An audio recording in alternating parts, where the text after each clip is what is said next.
ಚಾಮರಾಜನಗರ ಪ್ರವಾಹ ಪೀಡಿತ ಪ್ರದೇಶಗಳಿಗೆ ಜಿಲ್ಲಾ ಉಸ್ತುವಾರಿ ಸಚಿವರಾದ ವೆಂಕಟೇಶ್ ಸೇರಿದಂತೆ ಕಂದಾಯ ಸಚಿವರಾದ ಕೃಷ್ಣ ಬೈರೇಗೌಡರು ಸೇರಿದಂತೆ ಅನೂರು ಕ್ಷೇತ್ರದ ಶಾಸಕರಾದ ಎಂ ಆರ್ ಮಂಜುನಾಥ್, ಕೊಳ್ಳೇಗಾಲ ಕ್ಷೇತ್ರದ ಶಾಸಕರಾದ ಎ ಆರ್ ಕೃಷ್ಣಮೂರ್ತಿ ಸೇರಿದಂತೆ ಜಿಲ್ಲಾಧಿಕಾರಿಗಳಾದ ಶಿಲ್ಪಾ ನಾಗ್ ಮತ್ತು ಕಂದಾಯ ಇಲಾಖೆ ಅಧಿಕಾರಿಗಳು ಮತ್ತು ಜಿಲ್ಲಾ ಆಡಳಿತ ಮತ್ತು ತಾಲೂಕಾಡಳಿತದ ವಿವಿಧ ಅಧಿಕಾರಿಗಳು ಈ ಸಂದರ್ಭದಲ್ಲಿ ಹಾಜರಿದ್ದು ಕಾವೇರಿ ಜಲಾನಯನ ಪ್ರದೇಶದಲ್ಲಿ ಉಂಟಾಗಿರುವಂತಹ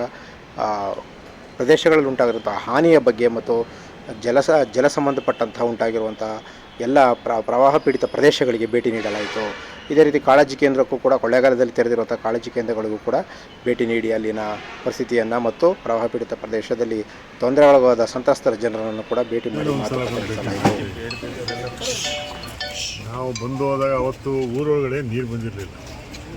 ಮೊನ್ನೆ ನೀರು ಹೆಚ್ಚಾಗಿಬಿಡ್ಲಾಗಿ ಸುಮಾರು 2,000 ಕ್ಯೂಸೆಕ್ 2,20,000 ಕ್ಯೂಸೆಕ್ ನೀರು ಬಿಡಲಾಗಿ ಊರೊಳಗಡೆ ಎಲ್ಲ 5 ಹಳ್ಳಿಗೆ ನೀರು ಬಂದಿರ್ತಕ್ಕಂಥ ಸ್ವಲ್ಪ ಜನ 5 ಹಳ್ಳಿಗೆ ನೀರು ಬಂದಿದೆ. ಗ್ರಾಮದೊಳಗೆ ಗೋಪಾಲ ಎಲ್ಲರೂ ಶಿಫ್ಟ್ ಮಾಡಿದ್ದೀವಿ ಕಾಳಜಿ ಕೇಂದ್ರಕ್ಕೆ. ಇಲ್ಲಿ ನಿನ್ನೆಯಿಂದ ನಮ್ಮ ಅಧಿಕಾರಿಗಳು ಹೇಳೋ ಪ್ರಕಾರ ಸ್ವಲ್ಪ ನೀರು ಕಡಿಮೆ ಆಗಿದೆ ಅಂತ ಹೇಳ್ತಾ ಇದ್ದಾರೆ. ಹಿಂದುಗಡೆ ನೀರು ಮಳೆ ಕಡಿಮೆ ಆಗಿದೆ ಅಂತ ವರದಿ ಇದೆ. ಈಗ ಅಲ್ಲಿ ಎಲ್ರಿಗೂ ಸೇಫ್ ಆಗುತ್ತೆ ಇವರು ಇಲ್ಲೇ ಕಾಳಜಿ ಕೇಂದ್ರದಲ್ಲಿ ಮತ್ತು ಅವ್ರಿಗೇನೇನು ಊಟದ ವ್ಯವಸ್ಥೆ ಏನೆಲ್ಲ ಮಾಡಿ ಮತ್ತು ಅವ್ರ ದನಕರುಗಳಿಗೆಲ್ಲ ವ್ಯವಸ್ಥೆ ಬೇಕು. ಅದನ್ನು ಸಹ ನಮ್ಮ ವ್ಯವಸ್ಥೆ ಮಾಡಿ ಎಲ್ಲ ಸೇಫ್ ಆಗಿದೆ ಅಂದಮೇಲೆ ಇಲ್ಲಿಂದ ಕಳಿಸ್ತಕ್ಕಂಥ ಕೆಲಸ ಮಾಡಿ ಅಲ್ಲಿ ತನಕ ಎಲ್ಲರೂ ಇದ್ದೀವಿ. ನೀವೇನಾದ್ರು ಕೇಳೋದಿದೆಯಾ?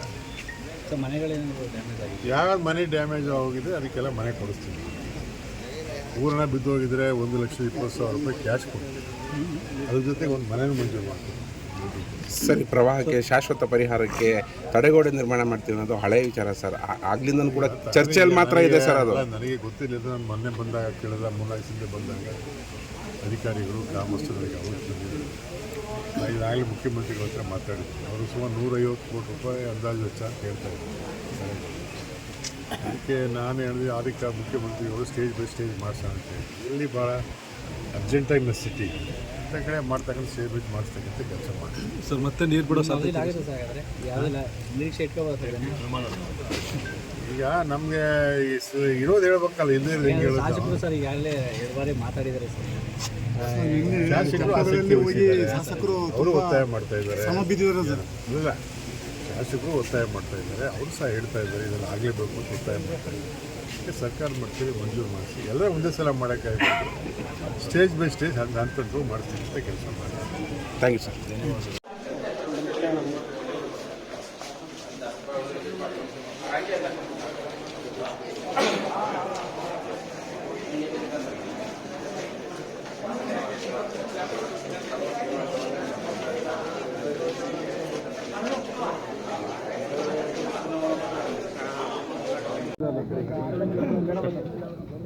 ಬಾಸ್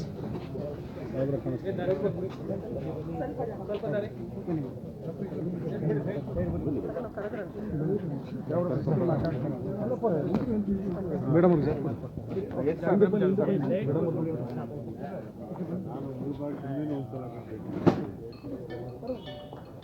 ನಾವು ಬಂದು ಹೋದಾಗ ಅವತ್ತು ಊರೊಳಗಡೆ ನೀರು ಬಂದಿದೆ. ಮೊನ್ನೆ ನೀರು ಹೆಚ್ಚಾಗಿಬಿಡ್ಲಾಗಿ 2,20,000 ಮಾಡ್ಕೊಡಿ ಮೇಡಮ್. ನೀರು ಬಂದಿದೆ.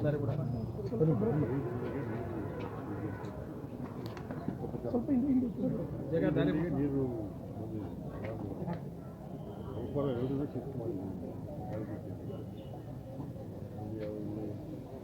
ನಿನ್ನೆಯಿಂದ ನಮ್ಮ ಅಧಿಕಾರಿಗಳು ಹೇಳೋ ಪ್ರಕಾರ ಸ್ವಲ್ಪ ನೀರು ಕಡಿಮೆ ಆಗಿದೆ ಅಂತ ಹೇಳ್ತಾರೆ. ಹಿಂದುಗಡೆ ನೀರು ಮಳೆ ಕಡಿಮೆ ಆಗಿದೆ ಅಂತ ವರದಿ. ಈಗ ಅಲ್ಲಿ ಎಲ್ರಿಗೂ ಸೇಫ್ ಆಗುತ್ತೆ ಅಂತಲೂ ಇವರು ಇಲ್ಲೇ ಕಾಳಜಿ ಮತ್ತು ಅವ್ರಿಗೇನೇನು ಊಟದ ವ್ಯವಸ್ಥೆ ಏನೆಲ್ಲ ಮಾಡಿ ಮತ್ತು ಅವ್ರ ದನಕರುಗಳಿಗೆಲ್ಲ ವ್ಯವಸ್ಥೆ ಬೇಕು. ಅದನ್ನು ಸಹ ಎಲ್ಲ ಸೇಫ್ ಆಗಿದೆ ಅಂದಮೇಲೆ ಇಲ್ಲಿಂದ ಕಳಿಸ್ತಕ್ಕಂಥ ಏನಾದ್ರು ಕೇಳೋದಿದೆಯಾ?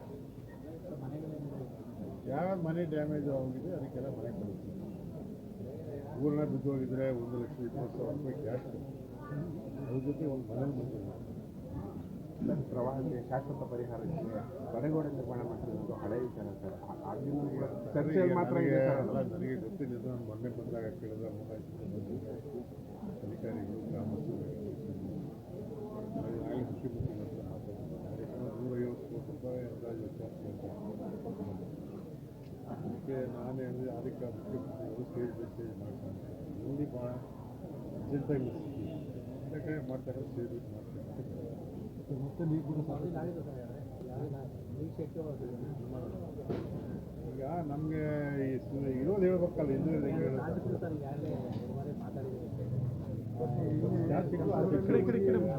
ಅವರು ಒತ್ತಾಯ ಮಾಡ್ತಾ ಇದ್ದಾರೆ.